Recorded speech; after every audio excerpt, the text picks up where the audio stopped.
था? अच्छा था तो भाई पेश है। भैया आप रहने दो ना, मैं ही करता। अरे तू रुक जा बब्बल, मैं सब रट के आया हूं, अब कुछ ना भूलूंगा मैं। तो भाई अब सब हम आगे बढ़ाते हैं गोद भराई की रस्म को। आ जाओ भाभी, लेकिन जरा ध्यान से। हद हो गई अब तो भूलने की। संगीत के दिन गोद भराई करवा रहा है। भलाई? अरे पिताजी किसी की भलाई की बात कर रहा है तो अच्छी बात है ना। भलाई नहीं, गोद भराई की बात चल रही है मेरी। हैं? गोद भराई की? तेरी गोद भराई और मुझे किसी ने बताया ना। गलती हो गई भाई, माफ कर दे, भूल गए। बब्बर ठोक। छोटा है, प्यारा है, मासूम है, लेकिन शरारतों में शैतान का भी बाप है। अब आप ही संभालिए इस बला को, क्योंकि आज से इसकी मम्मी आप है।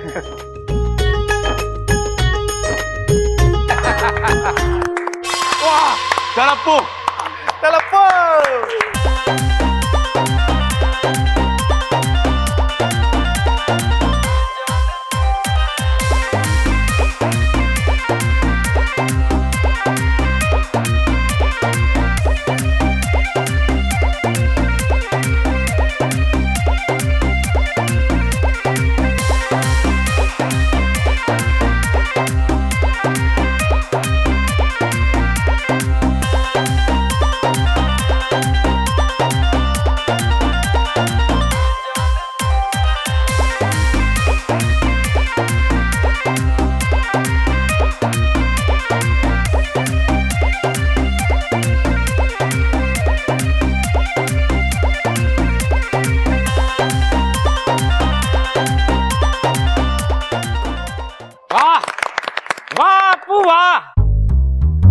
तू ही अपने दादा का नाम रोशन करेगा। इस बार तू ठोक। घर में थोड़ी सी नहीं है, नेचर में छुई मुई है, रहती है इंसानों में, लेकिन सांपों से बड़ा है प्यार। लीजिए, खत्म हुआ हमारी इच्छा का इंतजार।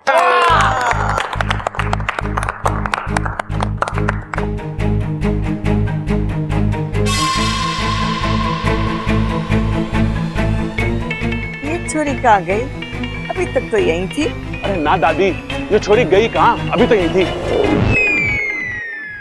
अरे बावले, मैं भी तो यही कह रही हूँ कि छोरी यहीं थी, कहाँ गई? अरे दादी मैं भी तो यही कह रहा हूँ, ये छोरी अभी तो यही थी, गई कहाँ? अरे मैं भी तो वही कह रही हूँ। माँ शांत हो जा, अरे शांत हो जा मेरे बाप। अरे बब्बर, क्या ढूंढ क्या कहाँ छोरी? ये बत्ती को क्या हो गया? अरे माँ लगता फ्यूज गिर गया, मैं देखता हूँ।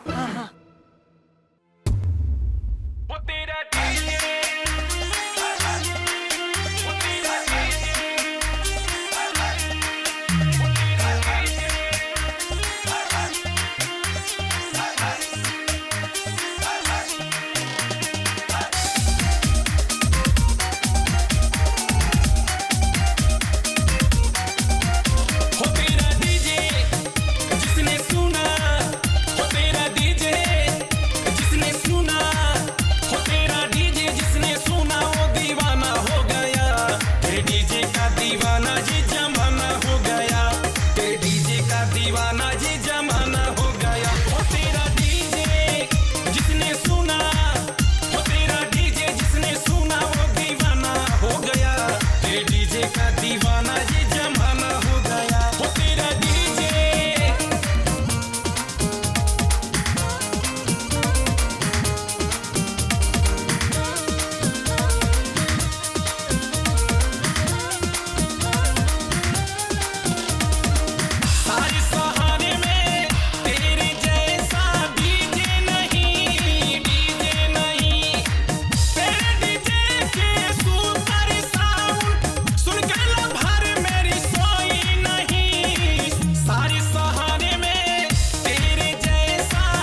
इच्छा तो इतने से वार से ही बेहोश हो गई।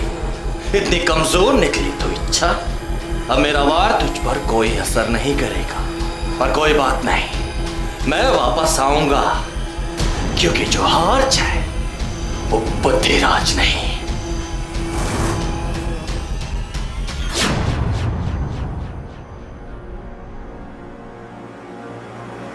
गुरुजी, मेरी सपोली वो ठीक तो है ना? इस समय कुछ भी कह पाना कठिन है। मतलब? मैं स्वयं असमंजस में हूं। नागौमी देव से भी कोई संकेत नहीं मिल पा रहा। ऐसा लगता है जैसे मेरी आवाज उन तक पहुंच ही नहीं पा रही है। आप कुछ कीजिए ना। ऐसे कैसे अपनी सपोली को मरने के लिए छोड़ सकते हैं? हाँ, मैं कुछ कहता हूँ। प्रणाम गुरुदेव। अरे वाकु, तू यहाँ? तुझे तो इच्छा के साथ होना चाहिए था ना। वाकु बोलो ना, मुझे इच्छा की बहुत चिंता हो रही है।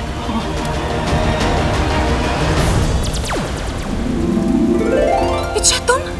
इच्छा, तुम्हारा वाकु बनकर आना हमें कुछ समझ में नहीं आया। मुखिया जी, हुआ यूं कि वाकु। चुप करो इच्छा, मैं जैसा कहता हूँ वैसा ही करो। अपनी शक्ति का प्रयोग करो और मेरा रूप ले लो जल्दी। लेकिन सवाल जवाब का वक्त नहीं है इच्छा। मैं जल्दी से इच्छा बन जाता हूँ और तुम वाकु बन जाओ। ठीक है।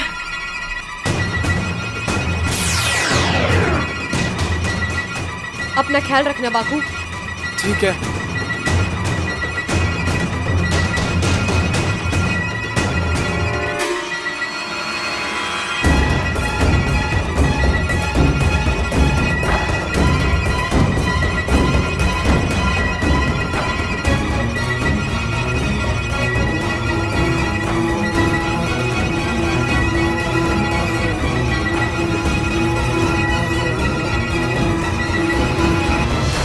वाकु ने जो किया वो आज मेरी जान बचाने के लिए उसने अपनी जान दांव पर लगा दी। यही तो नागिस्तान के संस्कार हैं। यहाँ का हर एक नाग खुद से पहले दूसरे नाग के लिए जीता है। मेरी सपोली। माँ, मैं ठीक हूँ, लेकिन वाकु, मुझे वाकु की बहुत चिंता हो रही है। तुम चिंता मत करो इच्छा, हम वाकु को बचाने का कोई ना कोई उपाय ढूंढ ही लेंगे। मुखिया जी, मैं नहीं जानती वो कौन सी शक्ति है जो मेरे पीछे पड़ी है, लेकिन वो जो भी हो बेहद शक्तिशाली है। उसकी आवाज जैसे आतंक की तरह है। गुरुजी, आप यकीन नहीं करेंगे, लेकिन उस शक्ति ने मेरी सोच तक खत्म कर दी थी। ये तो ऐन वक्त पर आकर वाकु ने दिमाग लगाकर मुझे बचा लिया, लेकिन वाकु, वो शक्ति वाकु को नहीं छोड़ेगी। देखते हैं वाकु किस हालात में है।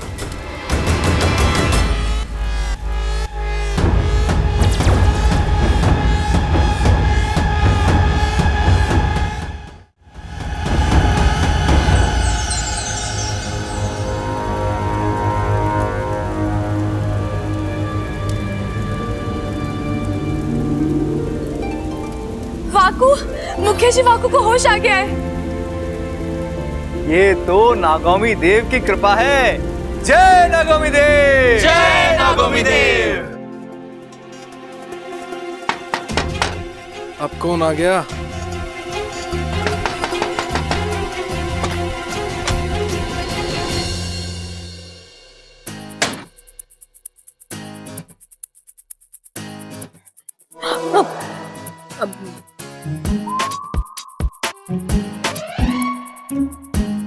अरे क्या काम है? मैं पूछ रहा हूँ, तुम संगीत छोड़कर यहाँ क्यों आई? वो मुझे नींद आ रही थी तो मैं आके सो गया। सो गया? अब मेरा मतलब है आके सो गई। मुझे पता था बब्बल जी जरूर आएंगे।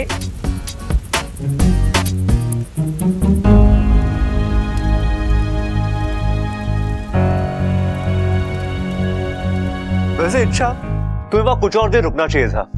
कितना मजा आ रहा था यार। अच्छा? सब एक से बढ़ के एक नाच रहे थे। और वो लड़की अमृता, इच्छा, वो लड़की धमाका है, धमाका। हाँ यार, मैंने भी उसका नाच देखा। जब वो थिरकती है ना तो ऐसा लगता है कि बिजली चमक रही है। वाह वाकू, क्या एक्टिंग कर रहा है। तुम्हें पता है हम दोनों ने मिलकर साथ में भी डांस किया वो गाने पे।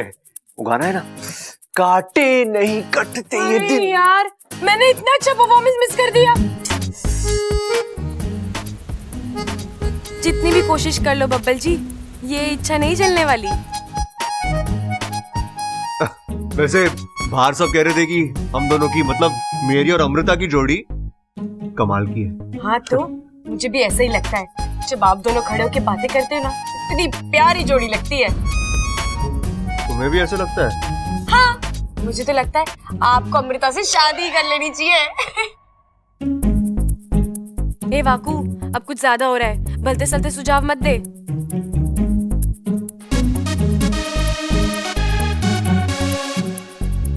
बुखार तो नहीं है ना? अच्छा सब ठीक है ना?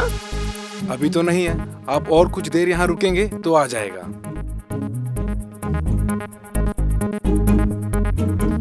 अब बस थोड़ी थकान है, थोड़ा आराम कर लूंगी ना तो ठीक हो जाऊंगा। अब मतलब ठीक हो जाऊंगी।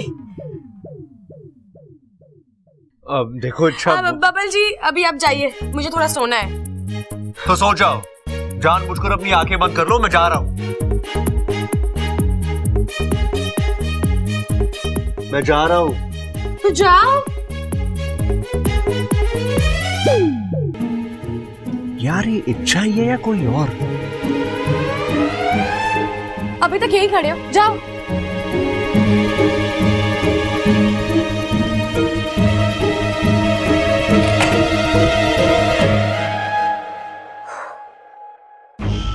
बच गया है तू वाकू। और इच्छा तो अभी तक नागिस्तान पहुंच गई होगी और उस अजीब सी शक्ति से निपटने का तोड़ भी निकाल लिया होगा। गुरुजी, आखिर कौन सी शक्ति है ये? मैं स्वयं इस शक्ति तक पहुंचने का प्रयास कर रहा हूं, लेकिन अभी भी पूरी तरह इसका ज्ञान प्राप्त नहीं हो पाया है। परंतु एक बात तो तय है, ये अवश्य कोई बुरी शक्ति है और बुराई का साम्राज्य फैलाना चाहती है। इसके पास वो ताकत है जो किसी के भी दिमाग को खोखला कर सकती है। तो गुरुजी, इसके विनाश का कोई उपाय? अभी तक तो नहीं बना है। तो फिर ठीक है, जब तक इस शक्ति का कोई तोड़ नहीं निकलता, इच्छा इंसानी बस्ती में नहीं जाएगी। माँ, ऐसे कैसे हो सकता है? बुराई से डरकर अच्छाई छुप जाए, ऐसा कभी हुआ है क्या? लेकिन इच्छा बेटी। पिताजी, आप चिंता मत कीजिए। वो शक्ति दिमाग पर राज करती है और आपकी बेटी दिलों पर राज करती है। नागिस्तान का इतिहास गवाह है कि जब जब दिमाग वालों ने दिल वालों से लड़ने की कोशिश की है, हार दिमाग वालों की ही हुई है। बेटा, लेकिन तुम वहां अकेले इस शक्ति से कैसे? हाँ, मैं अकेली कहाँ हूँ, मेरा दूसरा परिवार है ना वहाँ, जो मुझसे इतना प्यार करता है। एक दुआ मेरे लिए नागिस्तान से निकलती है और दूसरी उस घर से। और जब मेरे पास दो दो दुआएं हैं, मुझे कैसे कुछ हो सकता है? चलिए, अब मैं चलती हूँ अपने अभियान पर। मुझे आशीर्वाद दीजिए।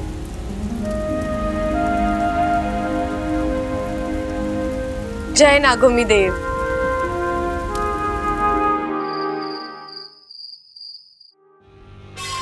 जो हार जाए वो बुद्धिराज नहीं। चलो मान लिया, ये रहा तुम्हारा इनाम, सुनहरा बादाम। इसे खाने के बाद तुम्हारी ताकत और आयु 100 गुना बढ़ जाए। अब और न जाने कितने ही दिमाग मेरे वार का शिकार हो। अभी तो उस इच्छा पर मैंने वार करना शुरू किया है। अब वो कमजोर हो और धीरे धीरे मैं उसके दिमाग पर पूरी तरह हावी हो जाऊंगा। खोखला कर दूंगा उसके दिमाग को और उसके बाद ना तो वो कुछ सोच पाएगी और ना समझ पाएगी। पागल हो जाएगी वो। और फिर वो मुझे खुद नागिस्तान का पता बताएगी। और उसी दिन आखिरी बार हम उसके दिमाग पर पूरी ताकत से वार करेंगे और इच्छा खत्म। और फिर एक तरफ नागिस्तान की तबाही और दूसरी तरफ इस घर की। कमरे में रहूंगा तो लोग शक करेंगे और कमरे के बाहर तो खतरा ही खतरा है। पता नहीं ये लोग इच्छा समझ के मुझसे क्या क्या करवाएंगे। अरे इच्छा, मुझे तेरी ममता दीदी बुला रही है। मुझे क्यों? क्यों मतलब? मेहंदी नहीं लगवानी क्या? मेहंदी? हाँ, एक बार मेहंदी लग गई तो फिर वो उतारे ना उतरेगी। नागिस्तान में सब तेरा मजाक उड़ाएंगे वाकू। नहीं। हैं? चिल्ला क्यों रही है? अरे इतने करीब की आवाज में बड़े ध्यान से सुन लेता हूँ। मुझे मेहंदी नहीं लगवानी। अरे ऐसे कैसे नहीं लगवानी? घर में शादी है, मेहंदी तो तुझे लगवानी पड़ेगी ना। शादी मेरी थोड़ी ना हो रही है। इच्छा, शादी होती एक ही की है, मनाते सब हैं। तू चल मेरे साथ। अब मेरे ड्रेस पे अच्छी नहीं लगेगी। पागल हो गई लड़की। इच्छा तू पागल हो गई क्या? मेहंदी हाथों पे लगती है, ड्रेस पे ना लगती। तू चल। नहीं। तेरी दिक्कत क्या है? खुजली। मैं मेहंदी लगाती हूँ ना तो मुझे बहुत खुजली होती है। बिजली? अरे इस मौसम में बिजली कहां से कड़केगी? वो तो बारिश में कड़कती है ना। बिजली नहीं, खुजली। अरे कोई खुजली बुजली ना हो रही। ये कोई मार्केट वाली मेहंदी ना है, ये तो एकदम नेचुरल मेहंदी है। दादी ने अपने हाथ से पीस पीस के बनाई है। तू चल। हाँ, ये जब हाथ पे लगती है ना तो ऐसा लगता है जैसे कोई मोर पंख घुमा रहा है। हाँ बिल्कुल ठीक कहा भाई आपने। लेकिन भाई मेरे को एक बात बताओ, सब लोग मेहंदी लगवा रहे हैं, कोई फंक्शन है के? लाल किताब ना लिखता तू? लिखता हूं भाई। तो देखना। ओ भाई वो तो मैं कमरे में भूला है, 1 मिनट में आता हूं। आज तक इन दोनों को दूर से देखता था, बड़ा मजा आता था। आज समझ में आ रहा है जो इनके साथ रहते हैं उन्हें क्या क्या भुगतना पड़ता है। इच्छा, क्या सोच रही है? कुछ नहीं। आ चल मेहंदी लगवा ले। अरे मुझे नहीं लगवानी। अरे अभी तू ना बोल रही है, लेकिन एक बार मेहंदी हाथ से छू जाएगी ना तो तू खुद मेहंदी से लिपट जाएगी। अरे एक तो प्यार का रंग। देखना इच्छा, ये लोग मुझसे जबरदस्ती मेहंदी। मैं आ गई हूँ ना, अब तुझे कोई मेहंदी नहीं लगाएगा। इस जगह पर मैं बैठ जाऊंगी मेहंदी लगवाने। और सुन, आज हमें एक बहुत जरूरी काम करना है। ये शक्ति जो हमारे दिमाग को कमजोर कर रही है उसे खत्म कर देना है। लेकिन कैसे? अब मैं खुद उसे सामने से चुनौती दूंगी। जब वो मुझ पर हमला करेगा तो दूसरी ओर से तू उस पर हमला कर देना और फिर उसे अपने कब्जे में कर देना। समझा? ठीक है।